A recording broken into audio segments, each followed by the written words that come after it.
Kaixo, gaur ekuazio sistemen ordezkapen metodoa zelan egiten den azalduko dizuet. Horretarako, adibide hau erabiliko dugu eta, hau da lehenengo bideoa 3 bideoetatik, bai? Beraz, beste 2 bideo gehiago egongo dira, metodo desberdinak azaltzen. Kasu honetan, ordezkapen metodoa egingo dugu, eta lehenengo pausua ordezkapen metodoan da ezezagun bat bakarrik ustea, X edo Y. Eta berdin da zein ekuazioetatik aukeratzen dugun ezezagun hori. Zelan aukeratuko dugu zein bakarrik utzi? Errezen geratzen dena. Hau da, koefizientean bat duena. Begiratzen baditugu gure ekuazio biak, adibidez, X honek 3 bat dauka koefiziente moduan, Y minus bat, X honek bat, eta Y honek 2 bat dauka, bai? Zergaitik esaten dut aukeratuko dugula bat duena aurrean? Errezago geratuko dalako. Beraz, hasiko gara hemendik X bat bakarrik usten. Eta geratuko da 5 ken 2i. Bai? Zer gertatzen da adibidez I hau bakarrik usten badut? Koefiziente bat, izendatzailean 2 bat geratuko dela, bai? Koefizientea 2 dalako. Orduan ez dugu nahi izendatzaileak geratzea. Alba da, egingo dugu errezena, bai? Bale, orduan, lehenengo pausua esan dugu dela ezezagun bat bakarrik utzi. Berdin da, X edo Y, bai? Eta berdin da zein ekuazioetatik. Ja, bakarrik utzi dugu X-a.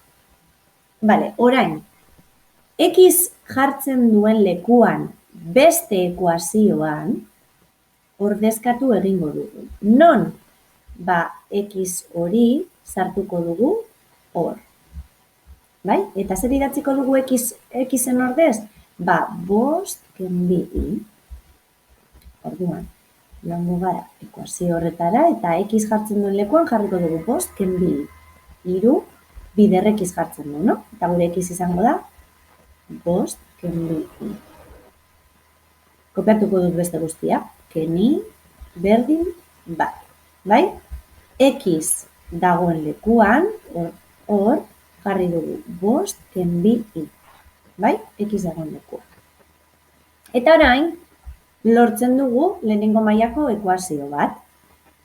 Ezezagun bakarrekoa, kasu honetan, I da ezezaguna. Beraz, hasten gara, hau ebazten, 3 bider 5, 15 ken 6i, bai, lehenengo bider bigarrena, bai, keni berdin bat.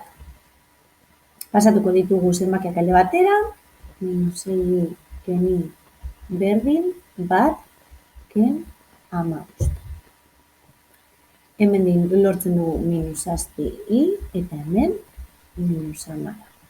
Eta orduan izango da, minus 14, zati, minus 7. Bi. Ja, iren balioa ateratzen dugunean, berriro ordezkatuko dugu hor zertarako X-aren balioa ateratzeko. Beraz, badakigu X dela 5 ken 2 bider I. Eta gure izen bada 2. 5 ken 4, eta beraz X da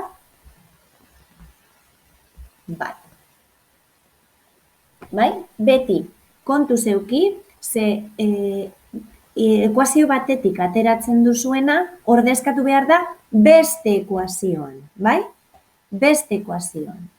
Eta, gero, ezezagun bat ateratzen dugunean, lehenengo ezezagun ateratzen dugunean, kasu honetan, I izan da lehenengoa, beti ezaztu bigarrena atera behar dela, bai?